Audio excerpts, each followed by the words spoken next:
Niki kula terangno, niki kula sekali mukadimah. Niki hadis nggih kula bolak-balik yang diyakini ulama seluruh dunia ashaful kutub ba'dal Quran Bukhari napa.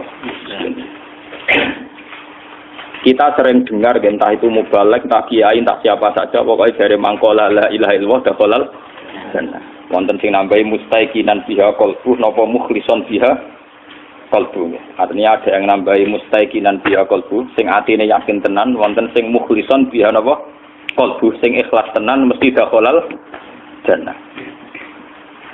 Bahkan ada hadis yang lebih ekstrim yaitu zaman niku Abu Dzar sebagai seorang sahabat itu mensomasi.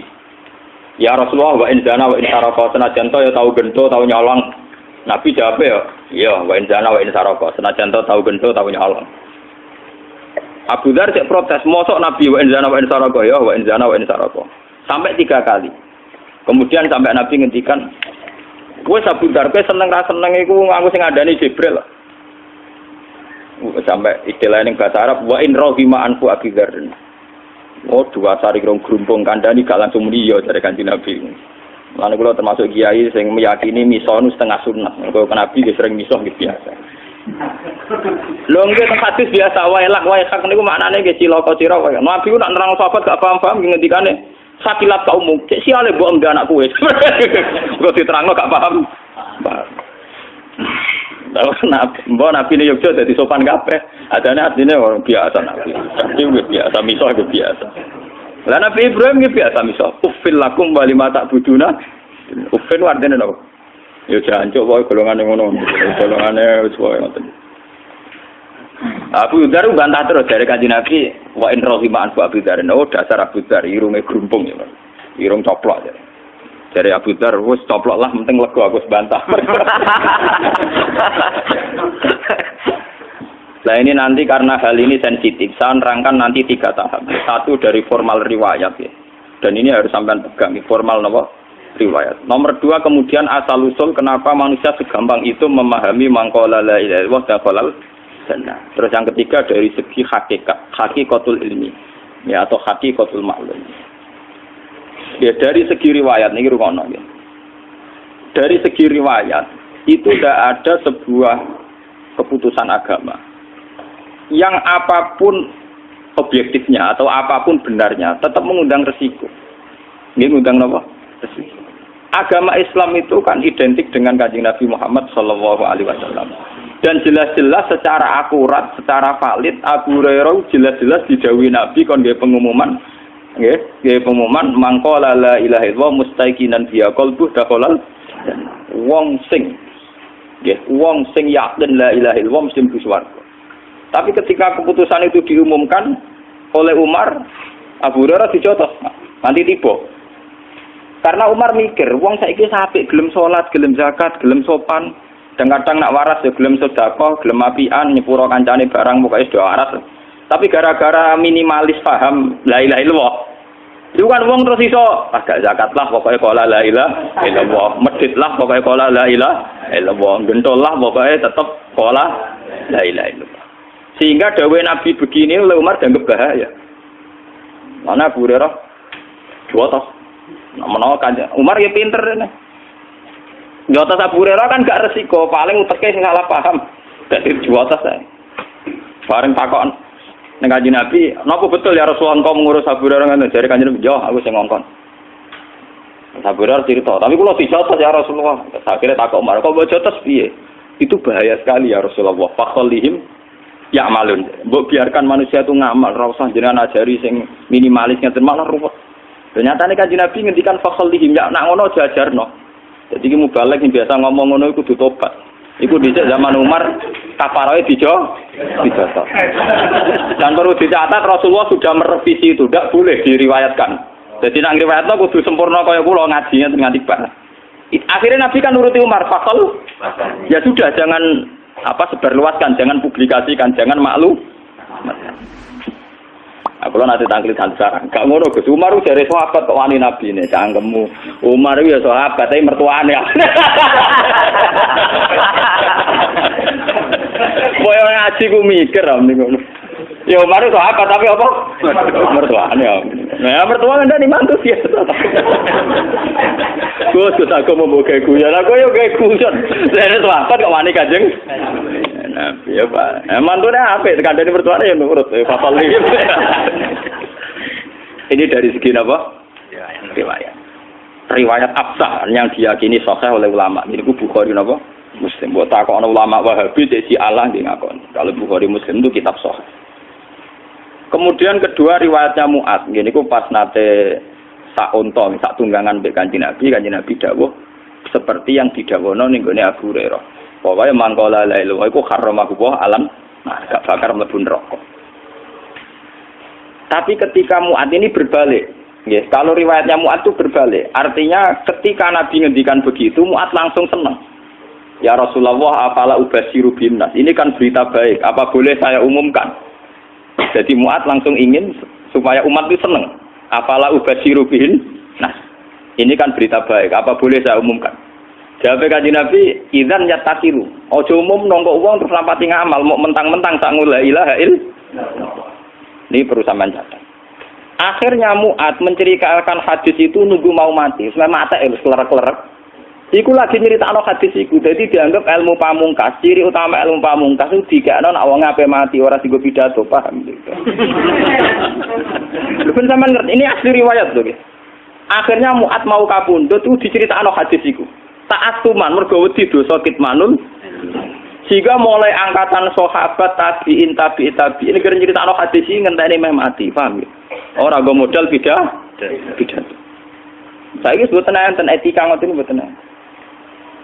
Sing pidato ya mergo ora paham. Aku yakin sing pidato ora tau maca hadis iki lengkap. Mung dene dhewe ya ngutip. Sing rungokno ya tambah ora paham.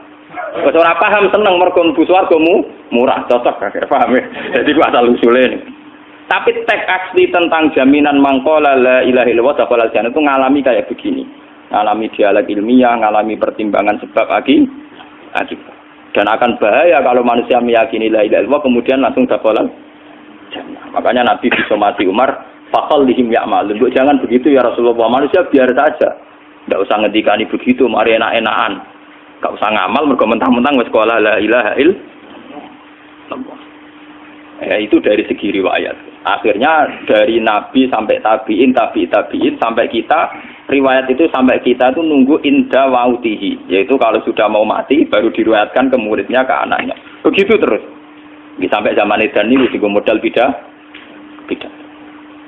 Mulane kadang bener riwayat zaman akhiru kasirun khutobahu qalilun ulama'uhu.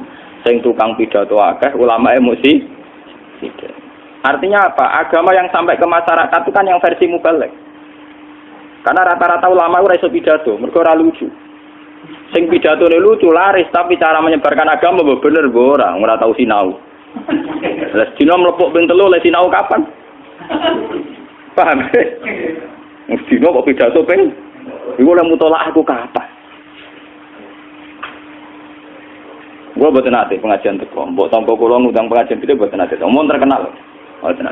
Tapi rata-rata sing diundang balik rata-rata nanti ngaji kula mesti kula nuwun tenan. Ampun tenan. Nggih itu jualan kula nggih sing khas ulama ben ulama. Ulama wis mulang ngaten iki ora usah pidato. Sing undang dosa. Paham? Undang dosa. Kula sering diundang tiyang tak omongi, kowe ojo gambar ulama kon pidato. Tapi niku kersane wonten ulama sing pidato. Dosa. Ora niat ngaji ngene gak gelem ya wis. Ulama gambar amen. Pidato ya ben pidato amun ngono. Tapi ya muga-muga tobat nak gawe ajaran salah. Jadi bahaya sekali. Makanya ini kembali itu tadi saya mengatakan dari segi riwayat. Asal usulnya hadis mangqala la ilaha illallah dakhalal jannah. Ternyata Rasulullah itu disomasi Umar. Itu bahaya sekali ya Rasulullah kalau itu dimaklumatkan, dipublikasikan. Nyatanya Nabi nuruti faqal lihim ya'malun. Begitu juga ketika era Mu'ad. Ketika Mu'ad minta supaya itu disebarluaskan oleh Nabi ya jangan. Sehingga Mu'ad meriwayatkan itu nunggu indah mautihi ta'asuman karena takut kitmanul ilmi, meskipun gitu tetap diberitakan tapi nunggu dekati mati. Dan cara memberitakan Mu'ad murni karena takut menyimpan ilmu. Kalau disimpan Mu'ad kan bahaya, ilmu itu tidak sampai ke tabi'in, tidak sampai ke kita kan. Andai kan saat itu Mu'ad tidak menceritakan. Tapi kalau menceritakan secara berlebihan, secara arogansi, secara memanfaatkan Nanti juga menjadi Islam yang gendo-gendo mergo mentang-mentang wis modal la ilaha illallah. Itu bahayanya kalau diceritakan secara ngawur melahirkan Islam gendo. Mentang-mentang mengqala la ilaha illallah. Tapi kalau tidak ada menceritakan sama sekali, ilmu ini hilang. Sehingga kita baca dua riwayat ini sudah sempurna. Riwayatnya tetap kita sampaikan, tapi sempurna. Termasuk pertimbangan fakholihim ya'malu. Terus nomor 2, saya bicara dari segi syariat. Ini dari segi riwayat. Kita punya trauma, entah itu fiktif, entah nyata, entah apalah. Kita punya trauma kasus Siti Jenar. Orang yang mendalami la ilaha illallah secara intensif, ya, entah itu disebut kalimat sodo, bosuluk, boseloko, mbah kono pokoknya. Orang yang memahami la ilaha illallah secara intensif, itu pasti menuju ilmu hakikat. Dan menuju ilmu hakikat pasti ngalami hakikat yang khoyali. Ini rungokno tenan iki. Hakikat yang nopo? Khoyali. Dan hakikat yang khoyali ini mulai menipu. Ya, kalau sudah begitu ruwet. Misalnya ngeten nggih. Ketika kula maca nggih diskusi ini utai perdebatannya kali jago mbek Siti Jenar. Saat itu ada Sunan Bonang juga. Kamu sujud pakai apa kali jaga? Ya pakai jasad. Dari Siti Jenar. Daging kamu itu hanya onggokan daging. Nanti itu jadi bangkai. Dan setelah jadi bangkai itu habis. Kamu nanti ditulis Tuhan tidak termasuk yang sujud.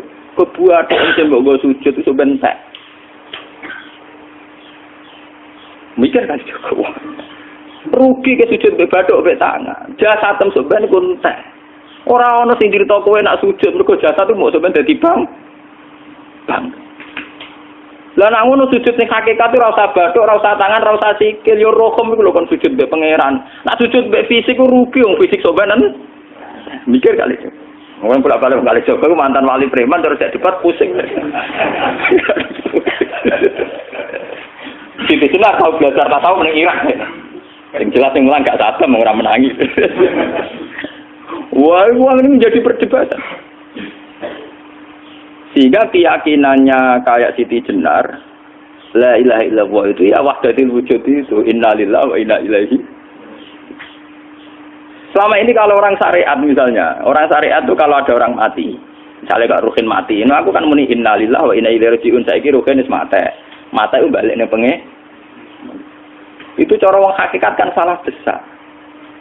Orang mati itu tidak ada, cara ilmu hakikat orang mati itu tidak ada. Roh ini tersiksa di alam fisik. Jadi ruh ini tersiksa di alam fisik. Karena ketemu ning jasate Ruhin. Tersiksa dulu. Aku apa mangane kudu kerja piring Jepang tersiksa roh. Asal roti memang tersiksa. Misalnya kiai pemangane dadak kudu pidato 2 jam bareng tersiksa. Roh kenapa? Tersiksa. Mergo roh ora buta mangan, ora buta ngombe, tapi gara-gara melok fisik. Paham ya? Lho ini tenang sih. Kenapa rai bener. Lah kula boten. Sampeyan betul lho guru waras maksudnya nggih. Artinya waras secara akademik karena ada referensi, ada marojek, nggih. Waras secara hakikat. Kula niku mau merasake sampeyan wis ilmu hakikat. Artinya saya juga ngalami ilmu hakikat. Lan ngendikane sing aran hikam, wong ora tau muka safar ora dadi ulama. Wis entah sekian detik ulama itu harus pernah muka safar. Biar merasakan ilmu napa? Ada. Tapi ilmu hakikat itu bisa dilogikakan sebelum sampean sampai secara musyahadah. Paling enggak bisa sampai secara logika. Manusia itu mulai Nabi Adam sampai sekarang itu kan punya roh. Dan roh itu tidak makhluk. Ya, roh itu tidak makhluk. Ketika roh itu diletakkan di jasad, dia itu tersiksa. Karena ketika dia ke jasad fisik, namanya mengalami keterpisahan dengan yang abadi. Dia ini jasad fisik, tersiksa. Karena dia harus di alam yang kasat mata, alam mulki. Tersiksa. Ketika dia tersiksa, semelok ruhin, akhirnya dia mangannya kangelan, akhirnya lesu, mangan. Padahal roh gak butuh mangan, perlu dicatat, roh gak butuh. Ini ora butuh gunung kidul barang, kan ora butuh rabi. Paham kan? Ini ora butuh cinta, ora butuh pegatan, ora butuh macam-macam. Paham? Tapi karena dia nemplek jasad sing butuh mangan, butuh rabi, butuh wedoan macam-macam. Akhirnya roh tersiksa. Suatu saat kalau roh ini dalam bahasa manusia mati, ini dalam bahasa manusia mati. Ini hakikatnya roh itu tidak mati, dia kembali ke habitatnya. Ini disebut innalillah. Kita ini dari awal ya dengan Allah. Wa inna ilaihi juga kemudian nanti kita pasti kembali ke Allah. Dan itu diyakini betul oleh orang wahdatul wujud. Jadi kalau roh mati itu ya tidak ada mati. Terus sekarang itu kembali karena sudah lama mengalami keterpisahan mergo melok fisik-fisik dan ono kerja dasinan, ono nggo proposal lan ruwet to roh ku melok. Paham itu? Kita di roh ku napa melok ruwet. Lah roh ya tersiksa aku ora butuh mangan, ora butuh proposal bocah ngalor. Itu tersiksa. Makanya dalam cerita-cerita Jalaluddin Rumi yang otentik di kitab-kitab begitu. Ketika beliau mau meninggal, muridnya itu nangis. Dari Jalaluddin Rumi, kamu jangan nangisi saya ini mau pesta, saya ini mau pesta perkawinan. Kamu tidak merasakan penyesalan saya ini lama menyesal karena harus hidup bersama kamu. Terus saya ini tersiksa karena ngalami alam yang rusak, yang fana. Alam yang harusnya roh saya itu di alam abadi, bukan di sini. Maka jangan tangisi kematian saya. Kematian saya adalah kembalinya roh ke habitatnya. Semenjak itu kematian dianggap malam perkawinan karena roh kembali. Walhasil ngono iku cara ilmu tasawuf bahasa Arab jenenge wahdatul wujud, kena Jawa Yogya Solo kok adane jenenge manunggaling kawula. Mergo sing rawan ngono rugen to, Pak. Nek tak terangno detail. Dadi bathuk mesti iki buku sujud kan. Niku sampeyan ilang. Dadi seksine ora ono cara teorine sinten Siti? Rugi kowe. Jadi ya kentur. Lah kali coba mantan preman jak debat terus ora ngono mbok terus tak pateni kowe. Lah debat iki ora iso. Premane kumat. Ya ta preman jak debat ilmi. Ngono ku model. Kali Joko yo ora salah, dhisik Sayyidina Umar nggih ngoten. Umar sahabat top, lha jak debat ada milih tak patenane ya Rasulullah. Gak iso dene ilmiah. Mantar preman pasar ukat terus jadi sahabat top. Debat yang milih mate. Ada wonten cerita wong Yahudi njaluk keputusan Nabi. Bareng wis diputusno Nabi cek mamang. Ndak tenang keputusane ngono dalam sengketa duniawi. Bariku takok ya Ali. Ya Ali, aku mau sowan ning Nabi Muhammad. Dikai keputusan Nabi mamang cara kowe pilih. Sampai Ali dikai keputusan persis kanjeng Nabi. Cek mamang meneh takok Umar. Takok Umar aku mau sing Muhammad, ning Ali dikai keputusan kok mamang, Mar. Cara kowe piye? Urusan duit. Enteni itu. Entah dia meleput buat apa? Uang diputus Nabi ora mar. Buat mati. Awe. Mereka mantan apa? Cara mantan intelektual atau intelektual kan ya wajar nggak uji kok percaya Nabi. Kan bareng cara Ali ya gak percaya wis kandhani. Ora mesti cara Ali kan lha ora bapak ini. Ya wajar nggak uji kok percaya Nabi, nak percaya ora situ Yahudi Muslim. Ali itu Gus Dur. Lah Gus Dur beda piye tenang. Ali nyen ngoten watake ngoten. Nasibe padha. Ali itu ilmuwan yang jadi presiden gak sukses, yang niru ya Gus Dur. Mereka ning-tinggal negara wong pinter, mimpin ra sukses, wong pinter gampang maklumi. Lah misalnya kita jadi kiai wong pinter, Pak Yai santri ini pacaran, maksud itu jangan asli cawe itu. Wah ruwet, terus malah dalil zinalina subuh syahwat minan. Piye pondok tanpa pelaturan. Paham ya, ruwet tau. Mulane aja geman, iki kiai pinter teman-teman aja geman. Sing biasa wae ana syariate sithik-sithik. Sing kamane ana santri pacaran tersinggung, ana santri nakal tersinggung, sing ana rasane lha donya ana napa? Dadi nek meguru kula nu urusan ilmu semi hakikat. Mulane mon gitu. Sehingga kayak Siti Jenar, cara pandang Siti Jenar tuh masuk betul ning gone pemikiran para santrinya. Kados Ki Ageng Pengging siapa masuk betul karena masuk akal. Cara mereka napa? Betapa tidak ada artinya fisik ini. Nah, kalau semua fisik ini tidak ada artinya, kemudian yang ada artinya itu roh, perjalanan apa? Perjalanan roh, sehingga diartikan inna lillah wa inna ilaihi raji'un. Inna sholati wa nusuki wa mahyaya wa mamati ku lillah. Lah kemudian sekarang sampean tak tanya misalnya, ini latihan ilmu hakikat. Wa mahyaya lan penguripan ingsun. Kalau ingsun itu artinya fisik atau jasad, itu keliru besar karena jasad tidak pernah hidup. Yang hidup itu roh. Paham ya? Sekarang artinya wama mati itu apa? Kematian ingsun. Kalau roh itu tidak pernah mati, berarti kematian roh adalah keterpisahan dengan yang agung atau yang abadi. Dan semuanya itu lillahi rabbil alamin. Sehingga mereka mengatakan kematian itu satu pesta. Mulane kados Bilal ditakoki, "Ya Bilal, ketika murid-muridnya nangis bergape mati." Bilal ge seneng ae. Godan nalqal ahibbah Muhammad dan wa hisbah. Ya anak mati malah seneng tuh ketemu kekasihku. Sebab itu kematian tidak pernah jadi problem bagi mereka sing soleh, sing menembus ilmu hakikat. Paham? Tapi ilmu hakikat kayak ini itu yang diyakini Siti Jenar, diyakini Jalaluddin Rumi, diyakini para wali-wali wahdatul wujud. Dulu Syekh Husain Sinten Al-Halal. Itu kemudian melahirkan prahara syariat. Prahara apa? Syariat. Sebab itu Wali Songo, oke Siti Jenar benar dalam filosofinya, tapi harus dibunuh karena menjadi prahara syariat. Sama dengan yang dikatakan Nabi itu benar, tapi menjadi prahara syariat. Akhirnya disomasi oleh Umar radhiyallahu anhu. Jadi sebetulnya sama, pola-pola ceritanya sama. Intinya sebuah ilmu hakikat harus dikawal napa? Syariat. Nggih kula bolak-balik, contoh paling gampang wit pisang. Wong nak mangan gedang kulitnya tetap dibuang. Tapi umpama gedang dari awal ora usah kulit, ra sido dadi gedang. Paham nggih? Meskipun kon ape dipangan ya dibuang. Tapi kita tidak bisa membayangkan pisang dari awal tanpa napa? Mbah kekeringan, mbah bosok, mbah ra sido dadi napa? Pisang. Terus pentingnya syariat lagi begini, gitu. Malah penting ngaji wali-wali syariat yang pinter kados Sunan Kudus, kados Sunan Bonang. Andai kan tidak ada syariat itu dunia pun mesti rusak. Contoh paling gampang masalah pornografi, porno aksi. Jadi jenengan aja omongi ngono ibu ngakak-ngakak deh. Dari pangeran wis pirsa, kowe nek klambi pangeran roh ora tentu ora ya ora usah klambenan. Wong ora ana gunane. Kalau yang paling penting ku nazarullah, kenapa kowe klambenan barang? Wong kowe klambenan ora pangeran tetep pirsa. Nyatane si jenar nak mulang nggih coba klambenan lah intine napa? Dinya ada nabi Sunan Bonang. Nah, aku percaya kabeh nazarullah, ora usah napa? Klambenan.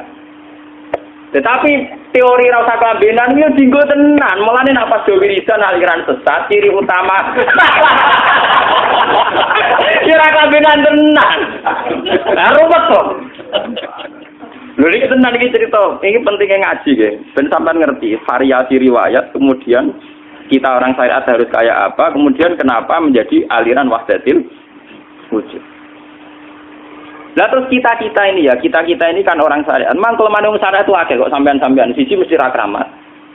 Modele ora ada duwe bingung, ruwet. Urip wong syariat lho apa? Dineng bojo wedi, dineng tangga wedi, pengaruhe menurun. Pancen orang syariat itu banyak kriminal tauhidnya itu memang jelas. Melane kiai-kiai fikih nek ketemu kiai-kiai sing setengah jadah wedi mergo iso nebak atine. Ndekne meriang ngono. Sing kiai ora tau salat keramat padahal ngambungan wong. Sumudina salat 4 waktu kok ora tau keramat. Wong ape buah utang tanggane iku keramat apane? Sing kono ngawar ngawur sowan pirang. Meriang oleh wong syariat ngadepi wong hakikat napa? Mulane jogeman ge dadi wong syariat sing ngene iku bahaya. Nah kula mboten ngarah. Sampai dadi wong syariat sing ra keramat. Bahaya sekali itu bagi perjalanan agama.